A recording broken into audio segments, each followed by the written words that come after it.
Happy Devil's Wednesday. This is the State of the Fan Address presented by pucksandpitchforks.com. I'm your host, Sam Wu, here with Nick Villano of pucksandpitchforks.com, editor-in-chief. Streaming live on Facebook Live, YouTube Live, Twitter Live, and Twitch on the Let's Go Devils Network. Coming to you live from the Primetime Radio Studios in beautiful North and South Jersey, both undisclosed locations. So we could do this podcast in a safe bunker somewhere where if the world ended today, there'd be taxes, cockroaches, and the Let's Go Devils podcast. That's all I have to say. That and Brunette's gone. He took his golf cart with him and Hynes to New York, to the Rangers. All right. How are you, Nick? Man, we tired. You're tired? We tired. This baby thing. Oh, yeah? Man. And here's the thing. This is that, you know, it's funny because I always advertise that we do content every day at pucksandpitchforks.com. There are literally too many articles for me to edit. Do you know how many are in the chamber right now? Locked and in the chamber, ready to go. 7. 6 because I just posted one, so that makes 6. Wow. Close. Yeah. So I feel a little bit bad. I messed up the camera here. See, we tired here, and we're just gonna do stuff live on air because we tired. But yeah, you know, and they're banger after banger after banger. Sam, we got we put out a bunch of Andrew Brunette content. We got replacements for Andrew Brunette. Sergei Brelin is on everybody's list. Patrick Elias is on everybody's list, just so you know. But John put out an interesting article on a couple other ones. How's Dan Bilesma sound to you, Sam?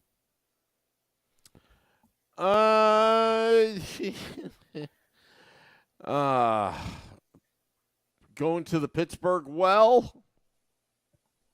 Stanley Cup winner. Knows how to work with stars. Anybody can win Stanley Cups with Sidney Crosby and Malkin and Letang. And how come nobody's done it in like 8 years? Has it been that long? 8 years?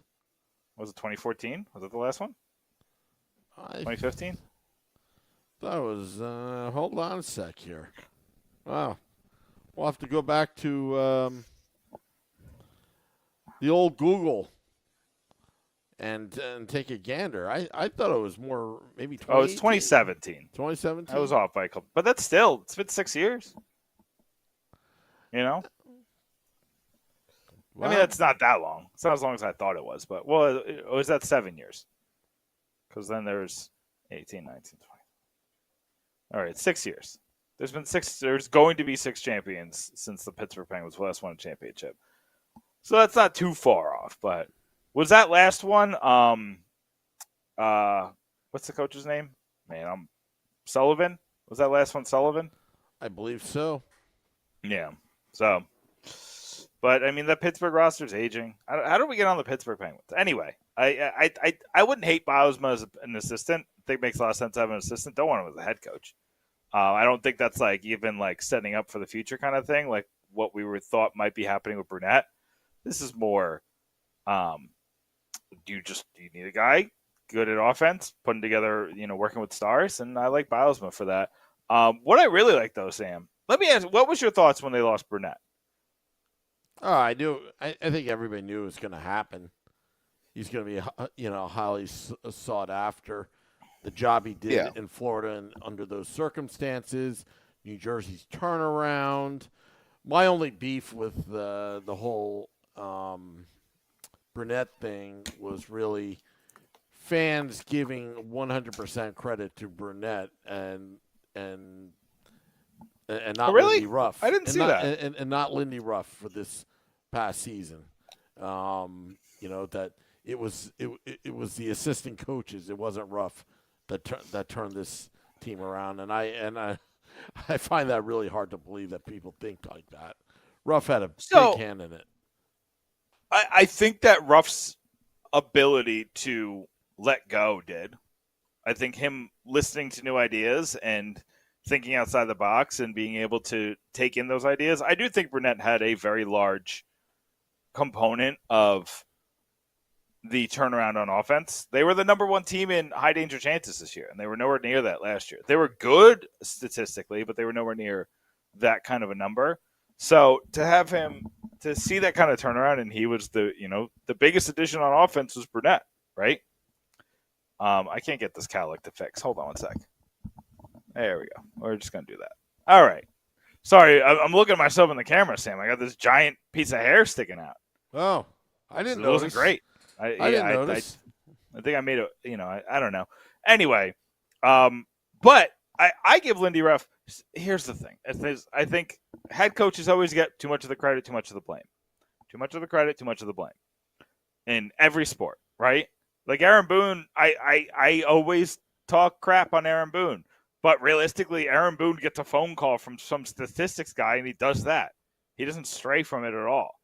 And Bill Belichick is probably the most hands-on head coach in the league, but he let Matt Patricia run his offense. It's like these head coaches are big decision men. I'm going to stop you there. I agree to your extent, but Andrew Brunette had something this season that Lindy Ruff didn't have in the previous 2 seasons. A healthy Nico Heischer and Jack Hughes for the majority of the season. I mean, that's a big plus. Also, you see old school coaches in other sports that learn how to adapt. One coach in college football, Nick Saban. The recent hires, of offensive coordinators, just going off from his old school ways, learning how to adapt. You brought up the Belichick having one of his assistants run the offense and all that. A head coach is really a manager. Yeah, and that's all I was saying. I don't think that Lindy Ruff had. I'm agreeing with you for the most part. I think Lindy Ruff did a phenomenal job, deserved to keep his job. The people saying he was going to get fired or should have gotten fired is insane. Yeah. And you weren't going to keep him. You weren't going to lose him because you didn't want to lose Brunette. Here's the thing, Sam. I don't think they really lost much. And we're going to ask our guest, Alex Chauvancy, when he comes on, about this specifically because I'm curious about what he thinks. But I think everything that Brunette brought this season can be replicated without him actually being here. I think that the thing that we really needed him to do when it mattered most was adjust on the power play, and he never did that. So, and I do think that, that's also part of Ruff because the system still looked a lot like the one that Mark Recchi ran. So I think they're still trying to make that work. It just doesn't. But again, I blame Brunette for that just as much as I blame anybody else because he's the power play coach. And every time that they had a power play and they called timeout, it was Brunette who called the play. So, you got to give him a lot of that blame.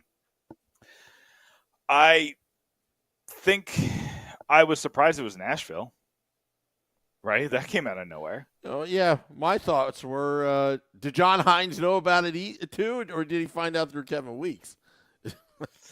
That came out of nowhere. Yeah, I mean, Nashville didn't do it. That was kind of dirty. Yeah. Now, Trotz is Trotz making the decisions now? Yeah, Poyle retired. Okay. He's not. He didn't move to president or he's out. Okay. So, Trotz made this decision. They had a press conference today. I mean, good for them, I guess. I don't know. I do think the change makes sense.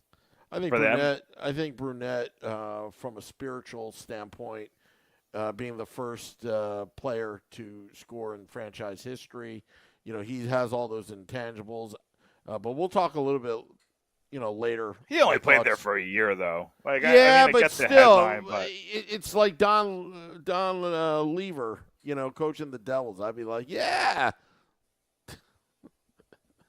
I don't know. Yeah, I don't know, man. Like, it seems like it's a narrative because I wrote about it, and I was like, "Oh, that's a cool narrative." And I looked it up. I'm like, he was only there for a year, and he immediately Yeah, left but to go to the Thrashers. it was a So it big wasn't like he was it like was a going big to the year. Maple Leafs or something. He It went was to a the big threat. year. It was a big year. Fans remember those Whatever. guys. Fans remember those guys. Like Chico Resch. Anyway, Chico Rush came to the franchise from Colorado. That's very different. I know. Anyway, our guest is in the Andy Green room right now. His name is Alex Chauvancy. From the Hockey Writers, you can find him on Twitter at AlexC_THW. Alex, you're on with Sam and Nick. How are you tonight? Good. How are you guys doing?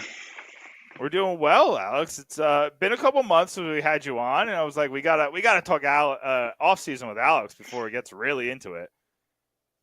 Yeah, right. I mean, we're a month away from the draft now, so all this stuff's gonna be coming up pretty quickly soon. That's wild and crazy. But I do want to talk about the news. The news is that Andrew Brunette went to the Nashville Predators. I'm on record saying don't think it's that big of a deal. Think the Devils will bounce back pretty quickly. I think there's a lot of names out there that can replace him, and there's some names internally. What is your thoughts just on the Andrew Brunette to Nashville situation? Yeah, so I pretty much agree with that. Like, I think it's a loss, but only to a certain extent. Like I mentioned in my article that I published earlier this morning about the situation. Uh, he's not irreplaceable, and what he installed in their system now, which is, I guess, it looks a little bit closer to what Florida ran under him last season. It should still remain with the team moving forward. It's not like Lindy Ruff is probably going to take it out of the playbook or the system. So what they did at 5-on-5 should remain the same. Even though their power play improved this season too, there's still room for it to get even better. It was a low bar to clear compared to the previous couple of seasons. But they still finished, I think, like 13th or 14th in power play percentage in the regular season. And with the firepower that they have, you would think it'd probably be, closer to a top five power play than it was. While I think Brunette did some really good things in his short time with the Devils, I don't think like they're gonna. It's not like he's taking what he installed in their system. It's not like he's taking it with Nashville and they're never gonna see it again. It should still remain with the team moving forward.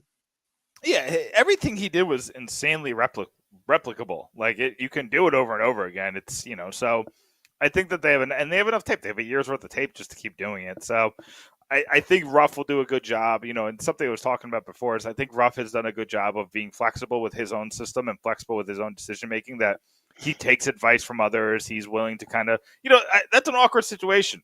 It's kind of known that if Lindy Ruff got fired, Brunette was going to take over.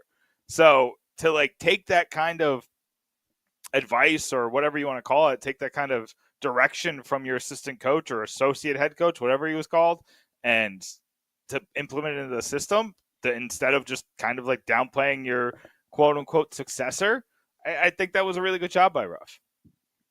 Yeah, I agree with that 100%. It speaks volumes to Ruff. In the season he had with the Devils, 52 wins. Yeah.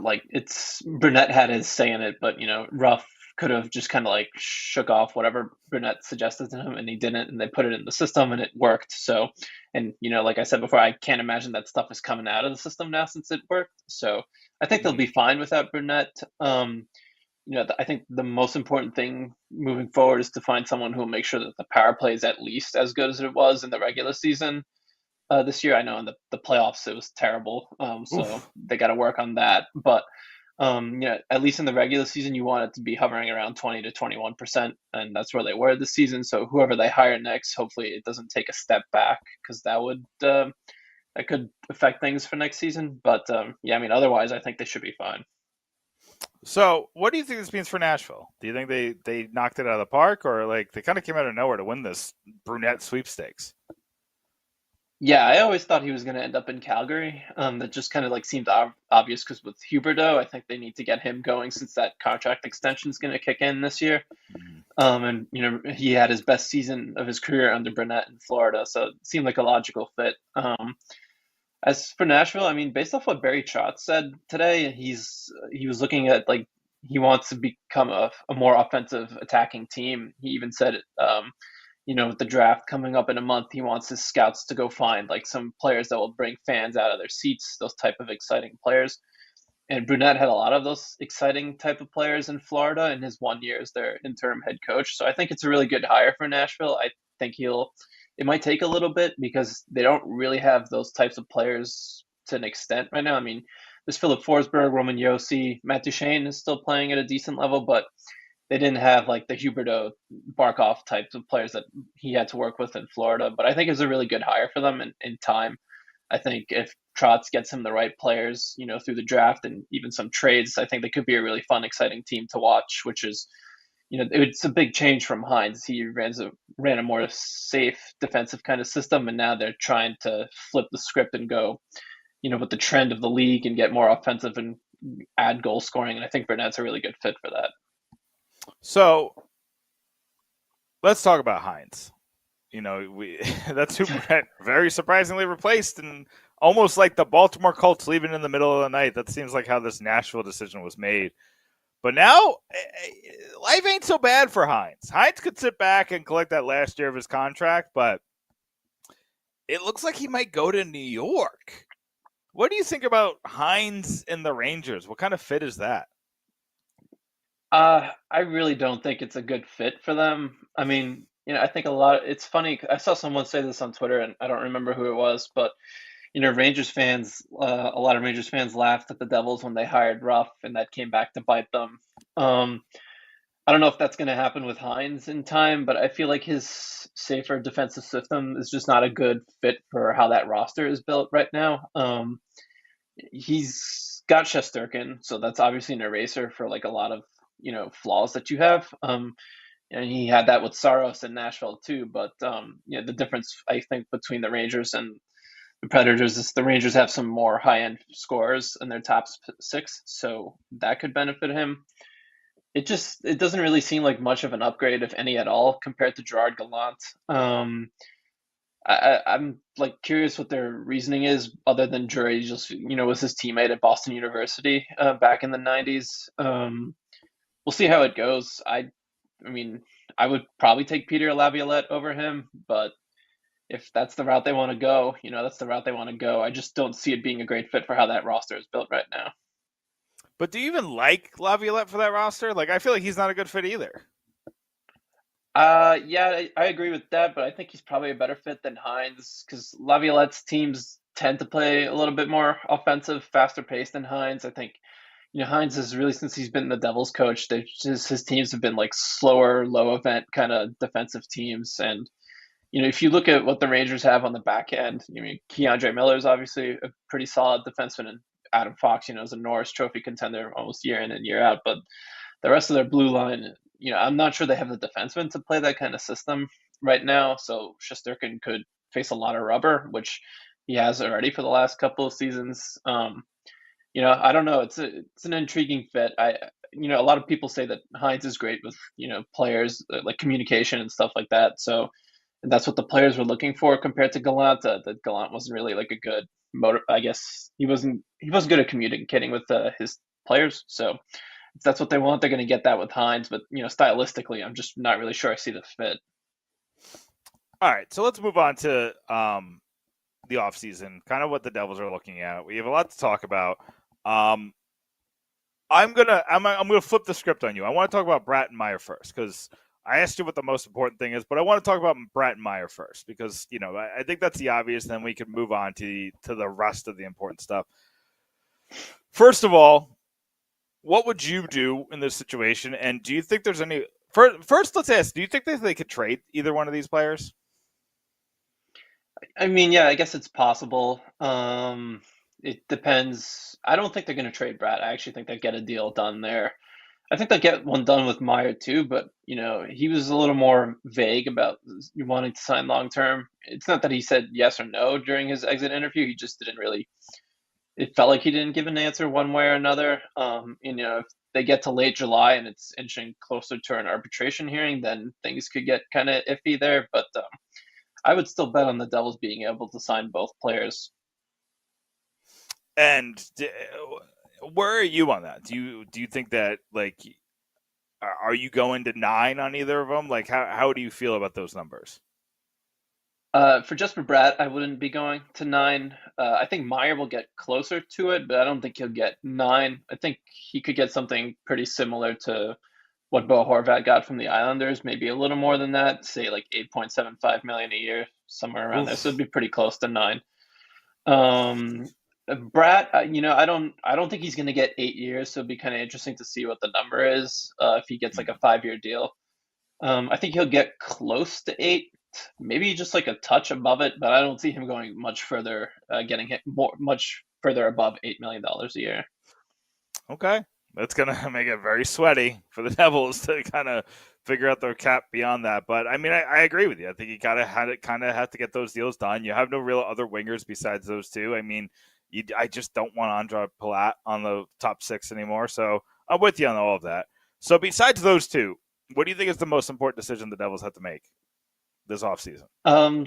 So re-signing Eric Holla for sure is up there. I don't really think that's going to be a problem. So, goaltending for me is not really that much of an issue. I wouldn't really pursue someone like Connor Hellebuck. I'm actually writing a piece on the Boston Bruins as like a potential trade target for the Devils because they have like no cap space and they're going to have to clear money somehow. And Fluto Shinzawa wrote an article in The Athletic a couple of days ago, and he had both Linus Ullmark and Jeremy Swayman listed in his listen to more seriously section. I don't think the Devils will go after Ullmark because he's a good candidate to regress, and the Bruins probably, if they're going to trade him, it would be a sell high kind of situation. But for some reason, Jeremy Swayman became available, which I don't think he will, but let's say he does, that would make more sense for the Devils because he's 24 years old and he's already got like a 920 save percentage and close to 100 games, I think. So like you have a pretty good track record there.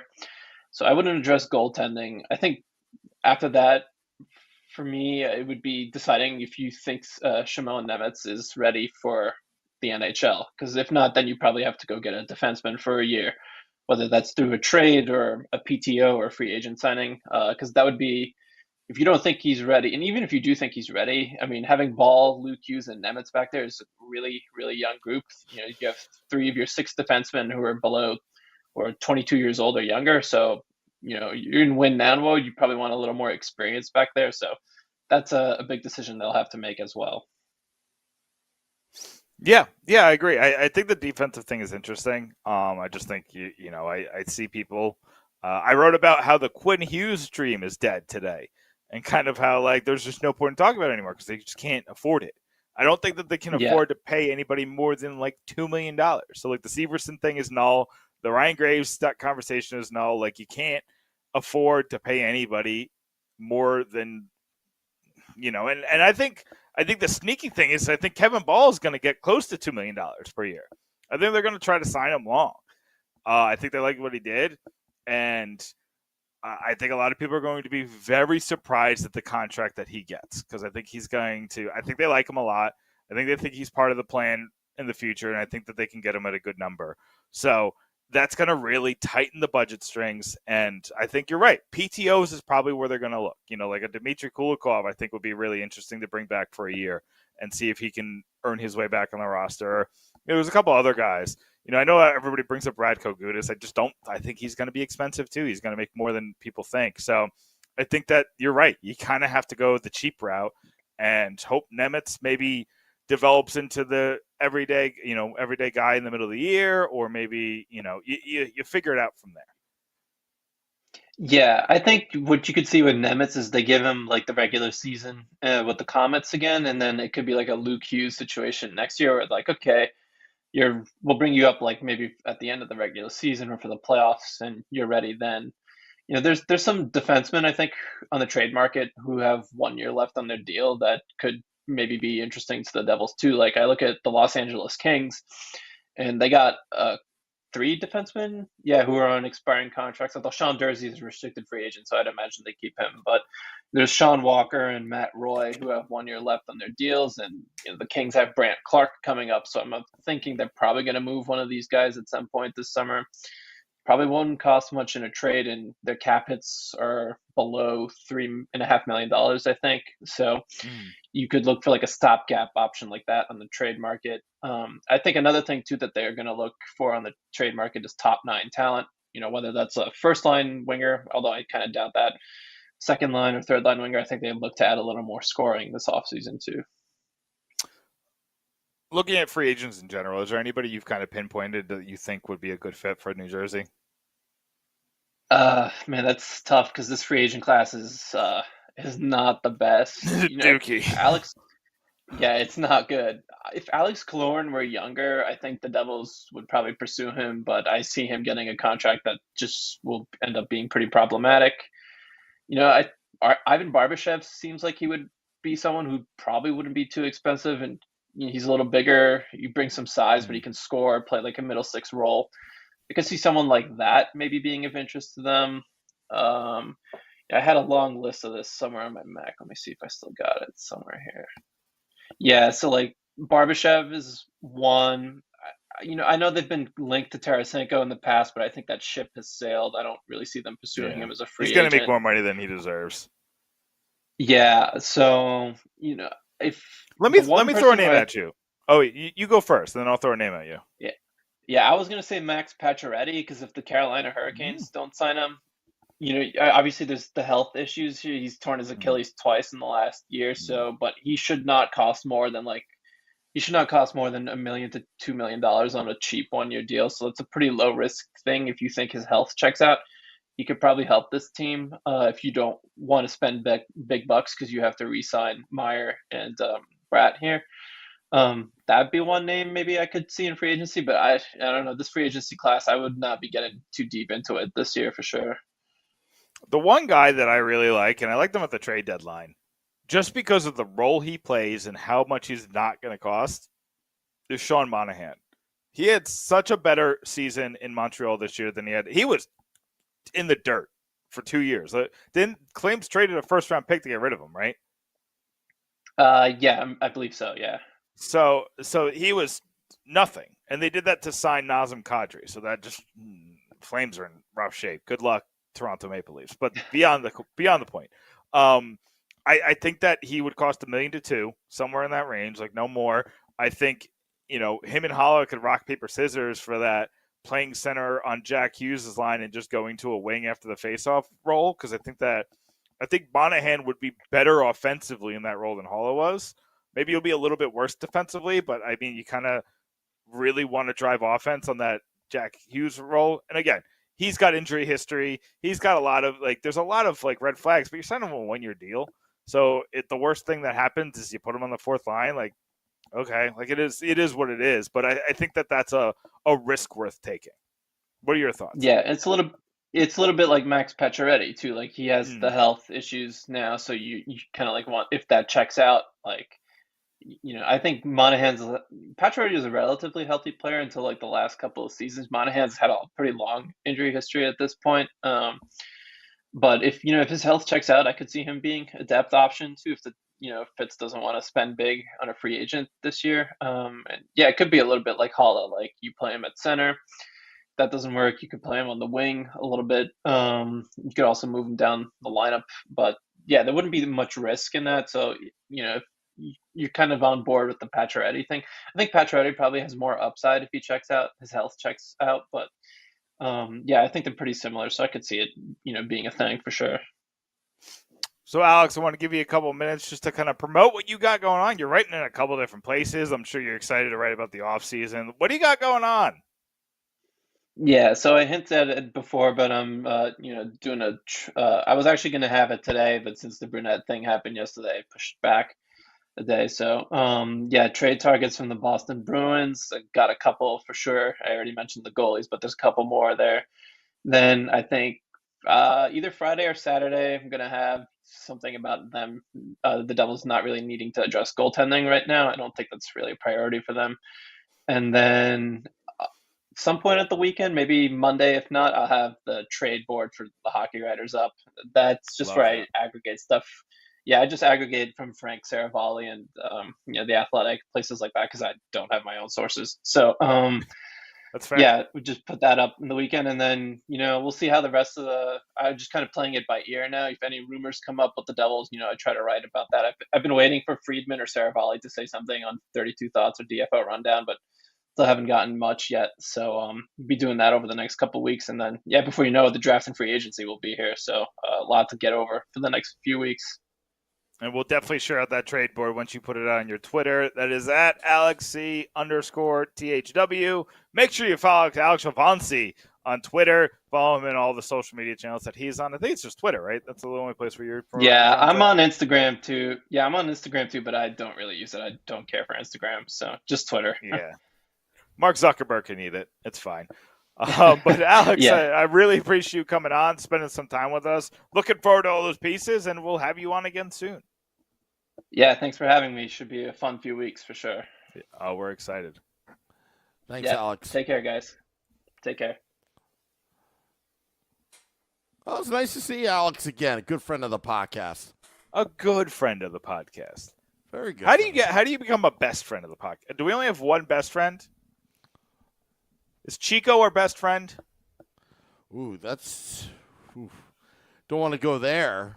I mean, it's got to be between Chico and Bryce, right? Grant Marshall. Grant Marshall. How many times has he been on? He's only been on like 3 times, though, right? No, he's been on more. Really? Okay. I would have to say a dozen. Oh, wow. Okay. Yeah, okay. Bryce, Bryce can't touch that. But Bryce does hour-long interviews with us, so we got to do aggregate time. I'm trying to think. I mean, in the running there was Doc Emmerich when we did those two interviews. Yeah. Yeah, but that's been so long. Yeah, so long. He retired. Staying on Bobby Margarita's he island. retired being our friend. Yeah. He's still our friend. We just, he just doesn't answer our texts anymore. Let him retire. Yeah. It's fine. Yeah. No, love having Alex on. I've lost count to how many times he's been on, but he's a great friend of the podcast. Love all his work. He's doing a great job over at the Hockey Writers, Infernal Access, and a couple of wherever else he's writing. So love to see his work. He's a guy who really does a good job of making those advanced statistics digestible. That's something that, hard. That, Sam. That's hard. People write about it like people know about it. And if you don't know about it, like, me, Sam, I write about advanced statistics all the time, but I try to write about the ones that are digestible. I have no idea how they calculate XG, so I don't talk about it. I don't know how they calculate WAR. The only one that I write about ever that is hard to calculate is hockey score, right? Is that it? I think it's hockey score. The only reason I write about it is because Hockey Reference uses it a lot, and I only use it in one specific case, and that's to compare draft classes. It's like the easiest way to compare the draft class because it's the one stat that like can take in like forward versus defenseman versus goalie, kind of like plays those against each other. Mm-hmm. So a goalie's WAR is always going to be so much higher than a forward's because they have such an impact on the game. So it's that's the one place where I'm using one that's like hard to explain. But everything else is high danger chances. Everybody knows what a high danger chance is. No. On this podcast, it's all about the beefalytics. The beefalytics has been a game changer in all these analytics that have been out there. What is beefalytics? Beefalytics? Oh, what's beefalytics? Well, it's a combination of things. It's a physical This sounds presence. like when I'm getting into a fight with my wife and I'm trying to think of a comeback. This is what this sounds like. This is like physical. Well, let me presence. tell you why I am in the correct. Yeah, that's right. I said in the correct. You heard that correctly. That's what you sound like right now, Sam. Oh, okay. Yeah. Well, I'm not trying to. I'm just trying to educate. The physical presence, also the grit, also playing injured. That's also part of that grit. So there's no number involved at all. It just has to pass my eye test. Pretty much. There's no alytic there, Sam. Well, the one, the one player that we were talking about the beefalytics last summer was Matthew Tkachuk, when all the rumors where he would go, and it just turns out to be that comes in handy in the playoffs, doesn't it? To be that kind of. Sam, this isn't beefalytics. This is beef opinion. Okay, beef opinion. Okay. Well, anyway. You like that, right? Come on. I'm raining Yeah. on your parade a little bit, but you like it a little bit. Listen, Hey, where's the beef? Matthew No. Tkachuk was a no-brainer target for the Devils. He had everything they needed, and he was at the right position. He was a perfect type of player. They could have signed him for a really good deal, but he didn't want to come here. Well, that and plus Calgary took a different direction. You would think that they would be rebuilding. They reloaded when they made that trade. And the Devils... I mean, they reloaded with some blanks. Well, I mean, at the time, I mean, that's... I'll tell you, it's hindsight's 2020, but at that moment, when what they sent back at that moment was a message to the fans that, okay, we lost here, but we're not... This is not a rebuild. Yeah, and you know what? That's a good point, because I've been on record saying I didn't like the trade, but I don't say much after that, because most people at the time said that well, a lot of people said the Flames won the trade, which I was like, this doesn't feel right, but okay. You know what I mean? Like, I was like, if you guys say so, okay. But, you know, you make a good point about the fan base. And that's sometimes like something like, I'm much less analytics inclined than a lot, but somebody who's just like diving into the numbers or diving into the impact, I don't think about the ownership thinking about the fan base and like, you just lost Johnny Gaudreau and you're about to lose Matthew Tkachuk and everyone's talking about how you're going in the tank, and then you get, you know, an MVP candidate and a really good defenseman. So that's a good point. Well, I'll further that point as well. Agree with you there, but I don't in a way, because the ownership, they're after that arena, and they can't go after that arena with a bunch of prospects. So the Devils really had nothing to give. And once that trade was made, I was like, okay, for a prerequisite, if you really want to make a trade with Calgary, you're going to have to give up Nico Hischier and a whole lot more. And it's just not going to work that way for Matthew Tkachuk. So Florida had the pieces that Calgary needed at that time period. And it worked out for Florida. With Calgary, I don't know. They lost two big pillars to their franchise. They probably, again, once they get the arena, they'll probably blow it up. Not the arena, but the actual team. You know, they need that arena. And it's, I believe, up to vote, very soon, if I'm not mistaken. They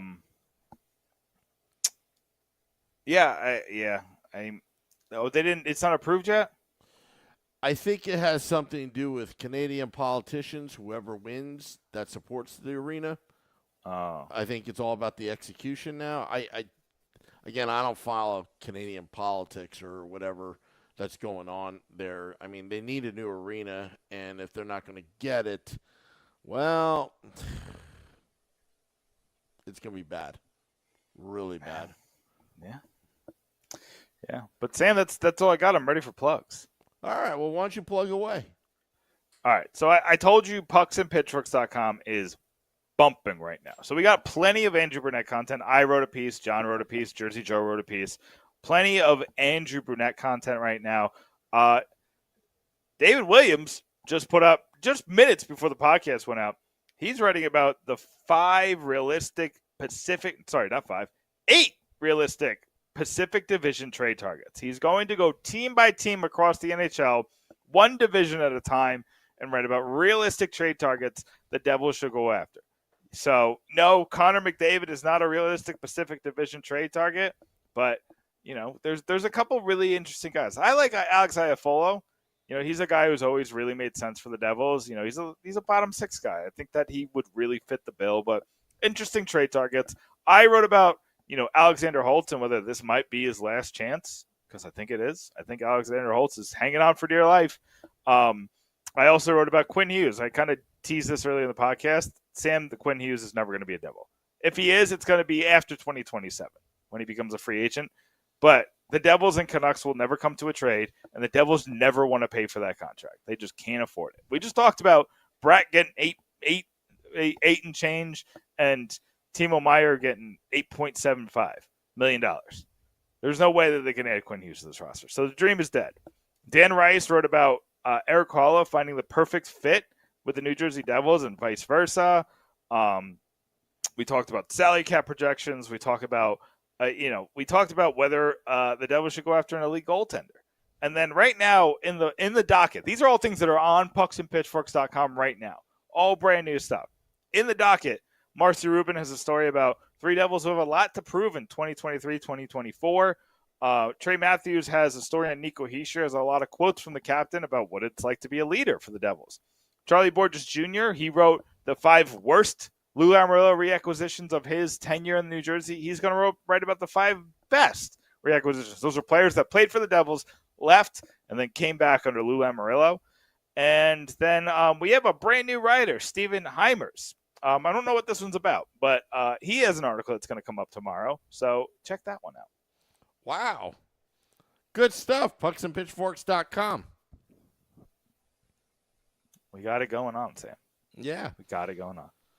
All righty. Well, we're going to get out of here, Nick. I want to thank all those tuning in to this fine programming called the State of the Fan Address. We're working on a hangout. I gotta call the boys on it because after the Memorial Day weekend, everyone was just like not responding to my texts. You know, they're in off-season mode, but you and I, Nick, are kind of holding the fort here a little bit. We'll try to do a Will Report tomorrow. I'll talk more about John Hynes and if he actually really does go to the New York Rangers, how that spells disaster. I'll probably write about that, Sam. That's juicy. Not tonight. Tonight, okay. You heard my editing docket. It's not gonna be tonight. Maybe tomorrow. Look. I'll give you a little preview about John Hynes before we go. I think on paper, things look pretty good with the analytics community, but he doesn't pass the test for me. The eye test or the smell test? Both. I mean, I think, you know what? I want to learn from John Hynes because I kind of think he talks a good game. But at the end of the day, it's what have you done for me lately kind of business, and that's why Nashville shipped him off. It's true. Yeah. Well, that's all we got, Sam. We'll talk about that soon. Yeah. And I'm going to hit the button if I can find it. There we go. Now I got to. There we go. All righty. Michael says, wait, ex-Devils coach? Yes, there's only one John Hynes. And that's that John Hynes. That just probably found out when Kevin Weeks tweeted out that he's no longer with the team. I hope not. Oh, it better not be. That wouldn't be very classy. But anyway. Be classy, Barry Trotz. Yeah. No, I don't think Barry would do something like that. Or would he? I don't know. Maybe he's still mad Never had because to of Lou. do it. Maybe he's still mad because of Lou. Anyway. I'll see you later. Till next time. Let's go Devils.